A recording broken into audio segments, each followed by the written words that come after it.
모세와 아론을 이스라엘 백성들이 질투했다 그랬어요. 왜 질투했습니까? 하나님께서 모세를 이스라엘 백성들의 지도자로, 아론을 이스라엘 백성들의 제사장으로 세웠기 때문에. 왜 그들만 지도자로 인정을 하느냐? 왜 그들에게만 특별한 권위를 주느냐? 우리가 그들보다 못한 것이 무엇이냐 하는 그런 마음 때문에 이스라엘 백성들이 모세와 아론을 질투했어요. 자, 하나님께서 이 일에 대해서 어떻게 대응하셨어요? 무섭게 대응하셨어요.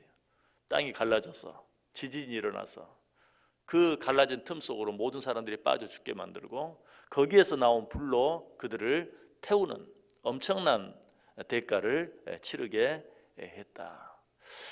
그렇게 큰 죄도 아닌 것 같은데 하나님께서 왜 이스라엘 백성들의 질투에 대해서 그처럼 무섭게 벌을 주셨는가? 하나님이 세우신 권위에 도전하는 것은 하나님 자신에 대해서 도전하는 것이기 때문에 하나님께서는 그처럼 무섭게 대응하셨다라고 말씀드렸어요.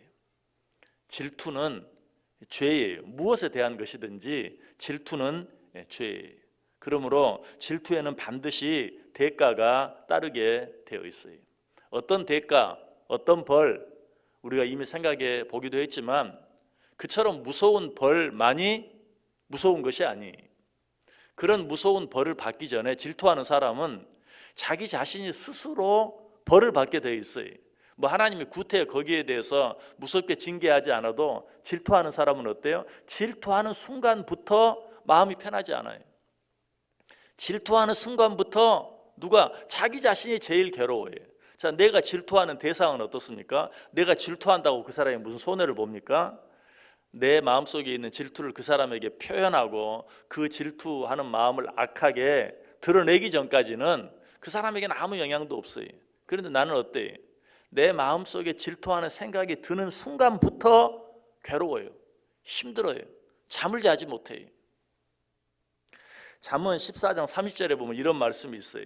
평온한 마음은 육신의 생명이나 시기는 뼈를 썩게 하느니라.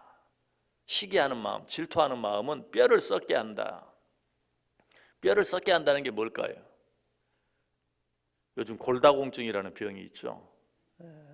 뼛속에 구멍이 송송 뚫리는. 왜 이 골다공증은 여자들에게 특별히 더 많다고 하는데 왜 그럴까? 혹시 여자들에게 질투하는 마음이 더 많아서 그러지 않을까? 우스갯소리고요. 사실 질투는 여자만 하는 게 아니에요. 남자들은 아닌 척해서 그렇지 남자나 여자나 동일하게 질투하는 마음이 있어요. 어쨌든 이 시기하는 마음이 뼈를 썩게 한다라는 이 말씀을 생각하면서 질투라는 것, 시기하는 것, 이것이 얼마나 무서운 것인가 하는 것을 여러분이 꼭 먼저 생각하세요. 그리고 그 질투는 다른 사람을 괴롭게 하기 전에 먼저 나를 괴롭게 한다라는 사실을 생각하고 질투하는 마음, 시기하는 마음들을 잘 다스릴 수 있어야 돼요. 마치 정말 그것이 내게 큰 병을 일으키는 어떤 것인 것처럼 내 안에 질투하는 마음이 생기면 아예 그 싹부터 잘라버려야 돼요. 질투는 결국 나를 망치고 말아요. 여러분, 사울이 누구를 질투했죠? 다윗을 질투했잖아요. 결국 다윗을 질투하는 그 마음 때문에 자신이 미쳐버리고 말았어요. 결국은 그 질투하는 마음 때문에 망하고 마는 것을 보게 돼요.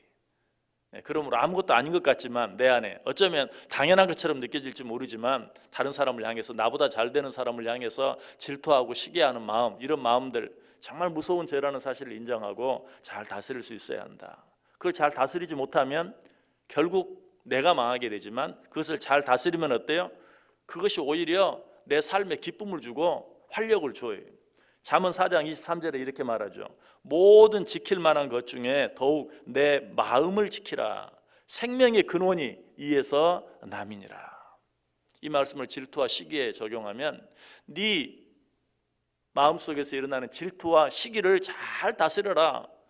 그래야면 거기에서 내 삶을 살아갈 수 있는 진정한 기쁨과 힘이 생겨나게 될 것이다 라고 말하고 있는 것이, 실제로 역사를 보면 평범한 사람이라면 당연히 질투할 수밖에 없는 어떤 일들 앞에서 그런 마음을 잘 다스림으로 평범한 보통 사람들은 할 수 없는 큰 일을 이루어낸 사람들이 많이 있는 것을 우리는 보게 돼요.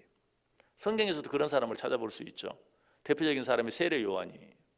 세례 요한이 질투할 수밖에 없었던 사람 누구죠? 예수님이죠. 세례 요한이 정말 많은 사람들에게 사랑받고 존경받고 많은 사람들이 그를 지도자로 믿고 따랐어요. 그런데 누가 나타남으로? 예수님께서 나타나심으로 세례 요한을 따르던 많은 자들이 예수님께로 가버렸어요. 당연히 질투할 수밖에 없죠. 그러나 세례 요한은 어떻게? 나는 그분의 신들매 풀기도 감당할 수 없는 사람이다. 그분이 나보다 나중 오셨지만 그분이 나보다 훨씬 앞선 분이시다.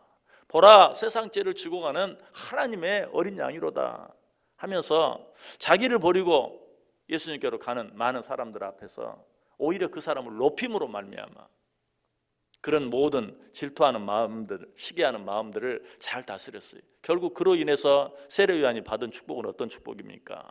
여자가 낳은 자 중에 이보다 큰 자가 없다. 결국 뭐예요? 이 세상에서 가장 위대한 자다, 가장 큰 자다 라고 칭찬을 받았던 것을 보게 돼요. 질투하는 마음을 다스릴 줄 아는 사람, 시기하는 마음을 다스릴 줄 아는 사람, 그 사람이 정말 큰 자예요. 여러분 무슨 위대한 일을 하고 높은 자리에 올라가야만 큰 자가 아니, 내 마음속에 있는 시기하는 마음, 질투하는 마음, 그것을 다스리는 자가 큰 자고 하나님께서 그런 자를 큰 자로 인정하시고 축복해 주세요. 그런데 문제는 아무것도 아닌 것 같지만 그런 마음을 다스리는 게 참 쉽지 않다는 거예요. 남이 나보다 잘 될 때 질투하는 마음, 시기하는 마음, 이런 마음을 다스리는 게 쉽지 않아요. 여러분, 그런 마음을 어떻게 하면 다스릴 수 있을까요? 시기하지 말아야지, 질투하지 말아야지. 여러분, 그거 가지고는 안 돼요. 어쩌면 그렇게 하면 할수록 막 질투하는 마음이 더 커질 수도 있어요. 공격이 최상의 방어다라는 말이 있죠. 질투와 시기를 다스리는 것도 마찬가지. 다른 사람을, 나보다 잘 되는 어떤 다른 사람을 질투하지 말아야지, 시기하지 말아야지 라고만 생각할 것이 아니라 보다 적극적으로 그 사람을 위해서 기도해주고 축복해 줌으로 말미암아 질투를 이길 수 있어요. 여러분, 항상 하지 말아야 될 어떤 일이 있을 때 하지 말아야지 그렇게만 생각하지 말고 그 대신에 내가 지금 해야 할 일이 무엇인가, 지금 내가 할 수 있는 일이 무엇인가, 그 일을 하면 하지 말아야 될 일은 저절로 하지 않게 돼요. 공격이 최상의 방어다라는 이 말을 생각하면서 여러분 마음속에 질투하게 되고 시기하게 되는 어떤 사람이 있다면 그 사람을 위해서 기도하고 축복해 줌으로 말미암아 질투하는 마음, 시기하는 마음을 이길 수 있기를 바라요. 로마서 12장 21절에 보면 악에게 지지 말고 선으로 악을 이기라. 어떤 사람을 향해서 질투하는 마음, 시기하는 마음, 미워하는 마음이 생깁니까? 질투하지 말고 시기하지 말고 미워하지 말고 오히려 기도하고 축복함으로 그것들을 이길 수 있기를 바랍니다. 로마서 12장 14절에도 말해요. 너희를 박해하는 자를 축복하라. 축복하고 저주하지 말라. 베드로전서 3장 9절도 말합니다. 악을 악으로, 욕을 욕으로 갚지 말고 도리어 복을 빌라. 이를 위하여 너희가 부르심을 받았나니 이는 복을 이어받게 하려 함이니라. 악을 악으로 갚지 않고 욕을 욕으로 갚지 않고 오히려 기도하고 축복하는 자들은 복을 받는다라고 말하지 아니하고 복을 이어받게 된다. 복이 꼬리에 꼬리를 물고 너에게 주어질 것이다 라고 말하고 있어요. 얼마나 아름다운 말씀인지 몰라요. 예수를 믿는 사람이란 내게 구체적으로 악을 행한 어떤 사람이 있다 할지라도 그 사람을 위해서 복을 빌어 주어야 하는 사람이, 나를 핍박하고 나를 미워하고 나를 해치는 어떤 사람이 있다 할지라도 그 사람을 위해서 기도하고 축복해 주어야 하는 것, 그것이 바로 예수 믿는 사람들이 해야 할 일이. 하물며 나에게 잘못한 일도 없는데 나보다 잘 된다고 해서 질투하고 시기하고 미워한다면 얼마나 잘못하는 것입니까? 그것이 얼마나 큰 죄입니까? 그런 자들을 위해서는 더더욱 우리가 함께 기뻐해주고 함께 즐거워해주고 함께 축복해 줄 수 있어야 한다. 로마서 12장 15절에 말해요. 즐거워하는 자들과 함께 즐거워하고 우는 자들과 함께 울라. 어려운 가운데 있는 자들이 있다면 함께 울어줘야 하고 잘 되는 사람이 있다면 함께 즐거워해 줘야 돼요. 그것이 우리가 해야 할 일이에요. 뿐만 아니라 그런 사람이 우리 곁에 있다면 보다 적극적으로 어떻게 해요? 함께 즐거워하는 정도가 아니라 더 그 사람을 위해서 기도해 주고 축복해 줄 수 있어야 한다. 여러분, 아까 뭐라고 말씀드렸습니까? 질투는 뭐 질투한다고 해서 그 사람에게 내리는 벌, 그것이 무서운 것이 아니라 질투 자체로 자기 스스로 이미 벌을 받는 것이다 라고 말씀드렸죠. 그런데 반대로 질투할 수밖에 없는 사람을 축복하면 어떻게 되는가? 그 축복이 그 사람에게만 축복이 되는 것이 아니라 먼저 누구에게?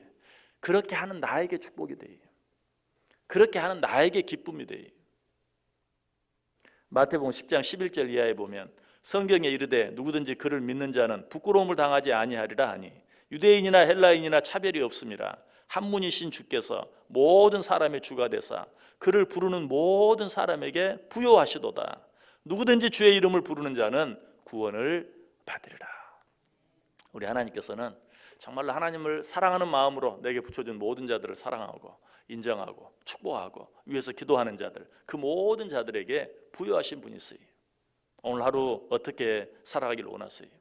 내 주위에 나보다 잘 되는 자들, 정말 그런 자들을 시기하고 질투할 것이 아니라 그런 자들을 오히려 더 사랑하고 그런 자들을 위해서 한 번 더 기도해주고 그런 자들을 위해서 한 번 더 축복해 줌으로 말미암아 질투와 시기가 변하여 오히려 나에게 축복이 되게 만드는, 질투하고 시기하는 마음이 나로 하여금 병들게 하고 뼈가 썩게 만드는 것이 아니라 그것이 일상을 살아가는 새로운 힘이 되게 만드는, 기쁨이 되게 만드는 저와 여러분 될 수 있기를 주님의 이름으로 간절히 축원합니다.